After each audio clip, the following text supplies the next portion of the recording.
Welcome back to my YouTube channel truly twisted. So कैसे हैं आप सब? आई होप आप सब अच्छे होंगे। मैं एकदम मस्त हूँ। वैसे ही मैं श्रीति आप सबके साथ आ गई हूँ एक और वीडियो लेकर। लेकिन वीडियो की ओर जाने से पहले अगर आप सब मेरे चैनल पे नए हैं तो जरूर से मेरे चैनल को सब्सक्राइब कर ले। वीडियो अगर आप सभी को पसंद आता है तो जरूर से एक लाइक दे दे। आज का वीडियो है खान सर के वीडियो पे। एंड आप सबको पता ही होगा आज सवेरे ही शायद उनका वीडियो आया है ये वाला। एंड इससे पहले वाले वीडियो पे मैंने शूट किया था, तब मैंने बोला था कि कुछ एथेनॉल फ्यूल वगैरह के ऊपर नया वीडियो आने वाला है।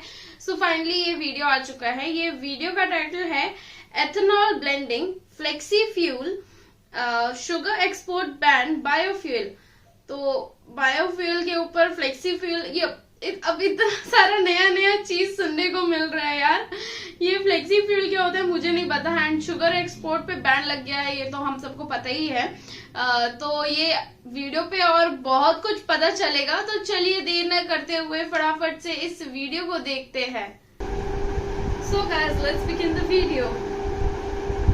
जय हिंद। देखिए एथेनॉल ब्लेंडिंग क्या होता है और इसके लिए फ्लेक्सी फ्यूल ही क्यों जरूरी है, इंजन में क्यों बदलाव किए जाते हैं, और इसके मद्देनजर भारत सरकार चीनी के निर्यात पर पूरी तरह बैन लगा दिया है। जबकि भारत के पास वर्तमान समय में 8 मिलियन टन चीनी गोदामों में रखा हुआ है, अर्थात भारत के पास चीनी की कोई कमी नहीं। तो पूरे चीज़ों को हम समझते हैं। देखिए एथेनॉल ब्लेंडिंग मतलब क्या होता है। पेट्रोल में जब इथेनॉल मिला दिया जाता है, इथाइल अल्कोहल, तो उसे मिक्सचर ना बोल के ब्लेंडिंग बोला जाता है। ये फायदेमंद होता है, इससे थोड़ा सा पेट्रोल का पैसे बच जाते हैं। इसमें 85% जो होता है वो पेट्रोल होता है, 15% जो होता है इसमें इथेनॉल होता है। हालांकि भारत सरकार का टारगेट है कि 2025 तक इसे 20% इसमें एथेनॉल मिला देना है। और एथेनॉल मिलाने की क्रिया को एथेनॉल ब्लेंडिंग कहते हैं। ऐसा क्यों किया जा रहा है? क्योंकि भारत के पास बहुत ज़्यादा ऑटोमोबाइल इंडस्ट्रीज है। हमारे पास दुनिया में 3rd नंबर पे हम लोग आते हैं ऑटोमोबाइल सेक्टर में। हमारे भारत में कई अलग अलग टाइप की व्हीकल्स बनते हैं, जिसमें 26 million vehicles per year Bharat में बनाए जाते हैं। इस 26 मिलियन व्हीकल में से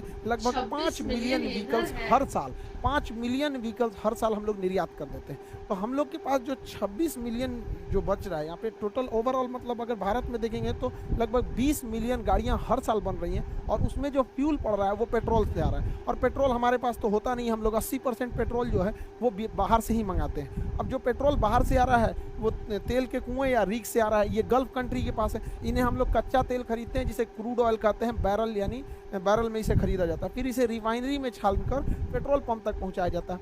इससे क्या है कि हम लोगों का एक बहुत बड़ा पैसा विदेशियों के पास चला जाता है कच्चा तेल खरीदने में। आप अंदाज़ा नहीं लगा सकते हैं कि भारत सरकार प्रति साल कितना विदेशी लोगों को यानी गल्फ कंट्रियों को कच्चे तेल के बदले पैसा देती है। 65 बिलियन डॉलर देती है। 65 बिलियन डॉलर कितना हो गया? 50 खरब 41 अरब 17 करोड़ 57 लाख 50 हजार रुपए प्रति साल भारत सरकार का पैसा जाता है। हम लोग टैक्स पेयर का पैसा विदेशियों के पास चला जाता है, जो केवल जमीन से निकाल के पेट्रोल दे देते हैं। अब सोचिए ना, जैसे हम लोग के यहाँ अगर कोई पानी खरीदता 60 रुपया लीटर तो कितना अमीर हो जाते हैं हम लोग। तो इतना पैसा जाता है। सोचिए अगर इस पैसे का हम 20% टारगेट रखे हैं कि इसमें पेट्रोल के जगह इथेनॉल मिला देंगे, तो इसका 20% कमी आएगी ना। सोच सकते हैं, निकालते रहिएगा इसका 20% कितना ज़्यादा होता है। इसीलिए हम लोग एथेनॉल को कर रहे हैं। और एक बार एथेनॉल सक्सेस हो गया ना तो 20% की जगह 30% करेंगे, 30% की जगह 50% कर देंगे, और धीरे धीरे करके 80% कर देंगे। तो 80% कर देंगे तो इन लोग को पैसा देने की जरूरत क्यों है? एथेनॉल हम लोग खुद ही बना सकते हैं। ये नहीं बना सकता है एथेनॉल, इन लोग को उतना टेक्नोलॉजी नहीं है। एथेनॉल जो होता है C2H5OH होता है एथेनॉल। इसे इथाइल अल्कोहल कहा जाता है। इसका IUPAC नाम एथेनॉल हो जाता है। शराब बनाने के काम में यही आता है। शराब में भी इथेनॉल ही मिलाया गया रहता है। और जो हम लोग देखते होंगे सैनिटाइजर होता है, उसमें भी देखिएगा 70% एथेनॉल लिखा रहता है। सैनिटाइजर में भी एथेनॉल ही होता है। इसे फर्मेंटेशन यानी किण्वन विधि द्वारा बनाया जाता है। और इसे पेट्रोल में क्या किया जाएगा? मिक्स कर दिया जाएगा। टारगेट है 20% को मिक्स करने का। अगर ये सक्सेस हो गया तो इसे बढ़ा के हम लोग 50% भी ले जा सकते हैं। लेकिन जब बढ़ाएंगे लोग तो उसके लिए हम लोगों को अपने इंजन में बदलाव करना पड़ेगा। क्योंकि अभी जो हमारी इंजन है वो कंप्लीट डीजल और पेट्रोल पे चलने के लिए डिज़ाइन की गई है। लेकिन जब हम लोग उसमें एथेनॉल मिलाएंगे तो इंजन में हल्का चेंजिंग करना पड़ेगा। ऐसे इंजन के लिए हम लोग फ्लेक्सिबल इंजन बनाते हैं और उसमें जो फ्यूल पड़ेगा फ्लेक्सी फ्यूल। तो भारत सरकार काफ़ी सख्त निर्देश देने वाली है कंपनियों को कि उनको एक टाइमलाइन दे दिया जाएगा कि इसके बाद आपको फ्लेक्सी फ्यूल वाले इंजन यानी फ्लेक्स इंजन ही बनाने पड़ेंगे। याद कीजिए 2018 का जब समय था, 2017 में 17 के लास्ट में सरकार ने कह दिया था, सुप्रीम कोर्ट ने आदेश दे दिया था कि अब BS3 की गाड़ियां नहीं चलेंगी, सब चलेंगी BS4। रातों रात बेच के हटाना पड़ा कंपनियों को। उसी तरह सरकार भी इन लोग को अभी वार्निंग दे रही है, फिर कभी सख्त आदेश देगी, उसके बाद एक बार फैसला सुना देगी, तो सारी कंपनियों को अपने BS6 के जगह फ्लेक्सी फ्यूल डालना पड़ेगा। इससे काफ़ी ज़्यादा फायदा होता है फ्लेक्सी फ्यूल से। सबसे पहला कि प्राइस घट जाएगा, पेट्रोलियम का प्राइस इसलिए घटेगा क्योंकि बाहर से मंगाना नहीं है, हम लोग का प्राइस घट जाएगा। दूसरा कि फ्लेक्सी फ्यूल अगर रहेगा, एथेनॉल रहेगा, तो एथेनॉल में पोल्यूशन कम होता है। आज जो ग्लोबल वार्मिंग, प्रदूषण की समस्याओं को हम लोग लेके झूल रहे हैं, उनके लिए एक काफ़ी अच्छा ये किफ़ायती रास्ता हो जाएगा हम लोग के लिए एथेनॉल ब्लेंडिंग। और इसके लिए हम लोग को एथेनॉल का प्रोडक्शन बहुत बढ़ाना पड़ेगा। प्रति वर्ष 500 करोड़ लीटर एथेनॉल का उत्पादन करना पड़ेगा। सोचिए 500 करोड़ लीटर। अब इतना एथेनॉल का उत्पादन करेंगे तो रोजगार भी मिलेगा। बाहर अगर अकेले बिहार में 4 से 5 एथेनॉल प्लांट लगा दिए गए, इससे हजारों लोगों को रोजगार मिलेगा। देखिए रोजगार डायरेक्ट कम दिखता है, इनडायरेक्ट बहुत ज़्यादा लोगों को रोजगार दिखता है। तो कहीं पे भी अगर देखिएगा किसी एरिया में अगर वहाँ 20 भी फैक्ट्री आ गई ना, 20 फैक्ट्री, तो कम से कम 10,000 लोगों को रोजगार मिल जाएगा। तो आप ये मत देखिए कि 500 करोड़ लीटर प्रति वर्ष, इससे डायरेक्टली और इनडायरेक्टली बहुत लोगों को रोजगार मिलेगा, क्योंकि उसका एक पूरी तरह सप्लाई चेन बन जाएगा। कैसे कि एथेनॉल बनता कैसे है, अनाज को सड़ाकर, यानी जो हम अनाज फेंकते हैं ना, उसी को सड़ा के एथेनॉल बना लिया जाता है। तो एक तो वेस्ट बचेगा हम लोग के यहाँ। दूसरा, इसे गन्ना से बनाया जा सकता है। चावल जो टूट जाता है, बाजार में सस्ते दाम पर बिक जाता है, किसान का चावल टूट गया तो उसको खुद ही बन जाता है, तो उसी चावल को सड़ा के ये एथेनॉल बना लेता है।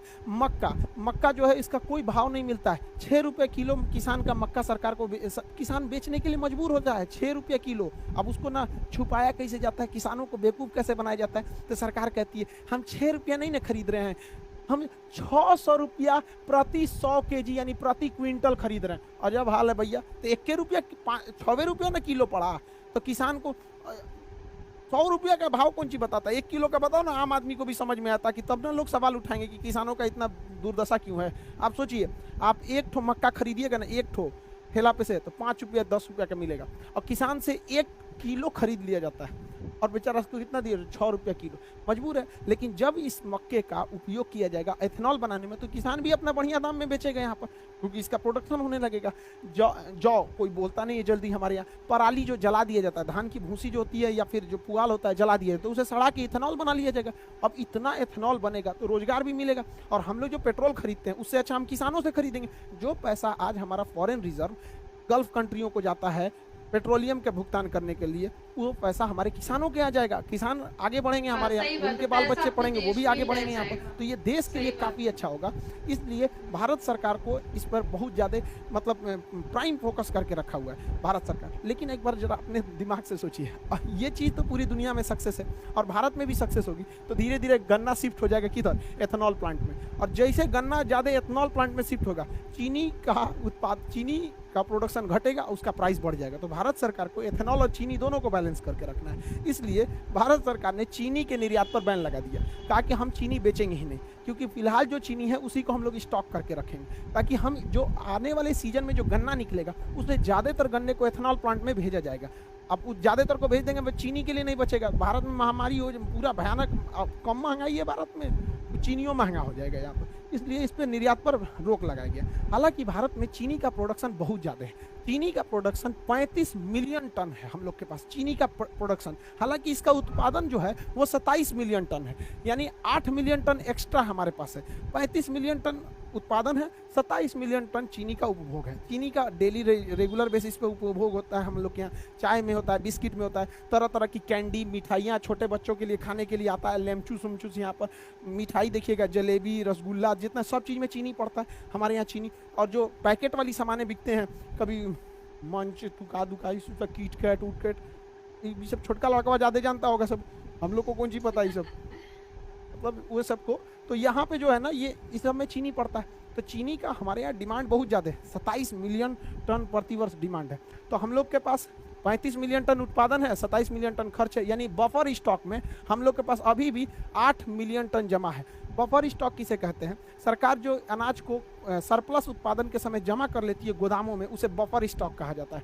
बफर स्टॉक रखने की जिम्मेदारी फूड कॉर्पोरेशन ऑफ इंडिया को है, FCI को है। बड़े बड़े गोदाम होते हैं, इसी में रखा जाता है, छोटा मोटा नहीं बड़ा सा गोदाम होता है, इसे ही कहा जाता है बफर स्टॉक। इसलिए भारत सरकार क्या की है, फ्यूचर प्लानिंग में बैलेंस न गड़बड़ाए महंगाई का और सप्लाई का, इसलिए इस पर बैन लगा दिया गया। अभी आप देखे होंगे चीनी पे बैन लगा दिया गया, गेहूं पे बैन लगा दिया गया, चावल पर बैन लगा दिया, क्योंकि टूटे हुए चावल से भी मेथनॉल बन जाता है। अभी तुर्की जो है गेहूं को वापस कर दिया। देखिए बहाना करके कि इसमें वायरस था, तो जरा अफगानिस्तान के लोगों के लिए वायरस नहीं है, आईएमएफ कह रहा है कि प्लीज गेहूं दे दीजिए, ये लोग को बहुत बड़ा दिमाग हुआ है। ये एक्चुअली देखिए क्या है कि तुर्की क्या देख रहा है कि वो रूस के करीब है। तुर्की जो है वो अमेरिका को बैलेंस करके चल रहा है यूएसए को चिढ़ाने के लिए, क्योंकि तुर्की जो है रूस से सटा हुआ है और रूस के पास गेहूं की कोई दिक्कत नहीं है, और रूस के इस एरिया में, चेचन्या वाले एरिया में आराम से ट्रक से गेहूं आ सकता है तुर्की में। तो ये देख रहा है कि इसी बहाने हम तुर्की देख रहा है रूस से व्यापार बढ़ा लेंगे और अपने आप को हीरो बनने के लिए भारत का गेहूं वापस कर दिया है। यही गलती किया था मलेशिया, यही गलती किया था इंडोनेशिया।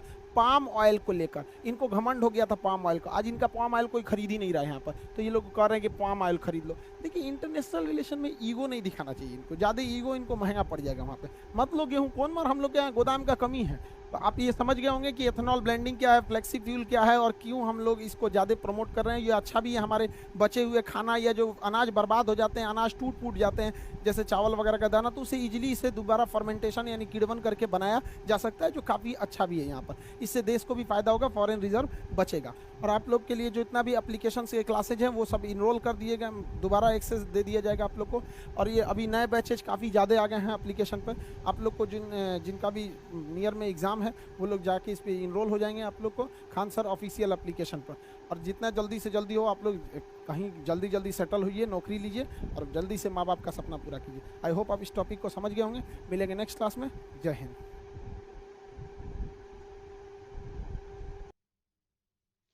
सो गाइस, ये जो एथेनॉल ब्लेंडिंग वाली जो बात है ये बहुत ही अच्छी लगी। जिस तरीके से एथेनॉल बनाया जाएगा हमारे कंट्री में, जैसे हम जो भी फूड वेस्टेज है, वेस्ट प्रोडक्ट्स है, उन सभी चीजों को फर्मेंटेशन प्रोसेस के थ्रू ये एथेनॉल बनाया जाएगा, तो ये बहुत ही अच्छा लगा मुझे। जिस तरीके से हमारी गवर्नमेंट अभी डिसीजंस ले रही है, चाहे वो वीट बैन के ऊपर हो, और फिलहाल अभी शुगर बैन भी लगा दिया गया है कि एक्सपोर्ट नहीं होगा हमारे कंट्री से, ना चावल गेहूं ना ही चीनी, क्योंकि अब गवर्नमेंट भी कहीं ना कहीं ये एथेनॉल की तरफ शिफ्ट हो रही है। एंड फ्यूचर प्लान्स कुछ ऐसा ही लग रहा है, जिस वजह से ही कुछ सोच समझ के गवर्नमेंट ने ऐसा स्टेप लिया है। वैसे ये बहुत ही अच्छी बात होगी कि इतना जो हम पेट्रोल पे पैसे देते हैं बाहर देश वालों को, उससे अच्छा है कि वही पैसे जो हम बाहर दे रहे हैं वही हमारे किसान को मिले, एंड किसान की जो लाइफ है वो ज्यादा इम्प्रूव हो, क्योंकि उनकी जो भी खेती बाड़ी वो करते हैं वो सब कितने ही कम दामों में वो बेच देते हैं, कहीं ना कहीं मजबूरी होता है, और करे भी तो करे क्या जब बिक्री नहीं होता है, तो बहुत ही कम दामों में, जैसे खान सर ने बोला, आप सबने सुन ही लिया होगा, लिटरली 6 रुपए किलो वो मकई बिकता है, मतलब। और वही चीज आप मॉल में चल जाइए ना, वो पॉपकॉर्न का डब्बा 300-400 रुपए से कम नहीं मिलने वाला, और वही एक ही मकई का दाम मतलब आसमान छू रहा है यार। मतलब किसानों को पैसे नहीं मिल रहे हैं, पॉइंट ये है। ये बहुत ही अच्छी चीज होगी कि अगर इथेनॉल के ऊपर अगर इथेनॉल की सेटअप्स किया जाता है अलग अलग जगहों पे हमारे इंडिया में, तो जो भी रॉ प्रोडक्ट्स है, जो भी चीजें चाहिए होगी इथेनॉल बनाने के लिए, वो डायरेक्ट किसान से मिल जाएगा। एंड हमारे यहाँ तो भाई अब स्टॉक भी है अच्छा खासा चीनी का, सो होपफुली बस दाम ना बढ़ जाए यार। और ये फ्लेक्सी फ्यूल जो है ये मेरे को बहुत अच्छा टर्म लगा। ये कहीं ना कहीं ये बता रहा है कि ये बहुत फ्लेक्सिबल है भाई, तुम मेरे को पेट्रोल दे दो तो भी चलेगा, तुम मुझे एथेनॉल और पेट्रोल मिक्स वाला दे दो तो भी चलेगा। तो ये गाड़ियां अब अगली बार आने वाली है, तो तैयार रहिए नया गाड़ी खरीदने के लिए। सो गाइज, आई होप आप सबको ये वीडियो इन्फॉर्मेटिव लगा होगा, एंड साथ ही बहुत अच्छा लगा होगा। अगर आप सबको ये वीडियो इन्फॉर्मेटिव लगा है तो जरूर से इस वीडियो को एक लाइक कर दीजिएगा, चैनल पे नए हैं तो चैनल को सब्सक्राइब कर लीजिएगा, साथ ही बेल आइकन को प्रेस करना ना भूलें ताकि आप सबको मेरे वीडियोस की लेटेस्ट एंड अपडेटेड नोटिफिकेशन सबसे पहले मिले। वैसे वीडियोस आने में आप सभी के लिए थोड़ा सा प्रॉब्लम हो रहा होगा कि यार इसका टाइमिंग क्या है यार वीडियो पोस्ट करने का, तो थोड़ा ना थोड़ा गड़बड़ हो रहा है मेरे यहाँ, मेरे तरफ से मैं बोल सकती हूँ वीडियो पोस्ट करने में, क्योंकि वेकेशन हमारा सिर्फ 5 दिन का मिला है मुझे, समर वेकेशन कॉलेज की तरफ से। एंड इन 5 दिनों में बहुत सारा काम है, चाहे वो घर का हो बाहर का हो, और प्लस जब वीडियो शूट करने बैठो तभी पावर कट हो जाना है, तो ये बहुत ही बड़ा हेडेक हो जाता है मेरे लिए फिर कि टाइम एडजस्ट करो उस हिसाब से कि मैं रिकॉर्ड कर सकूं। कोशिश यही रहेगा कि मैं डेली और समय पे वीडियो ला पाऊं, लेकिन समय पे तो नहीं हो सकता है, लेकिन डेली जरूर ही लेके आऊंगी मैं।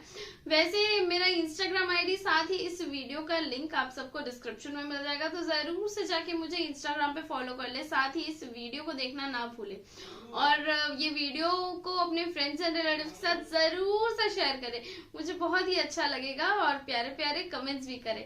मिलती हूँ आप सबसे अगले वीडियो में, till then take care and bye bye.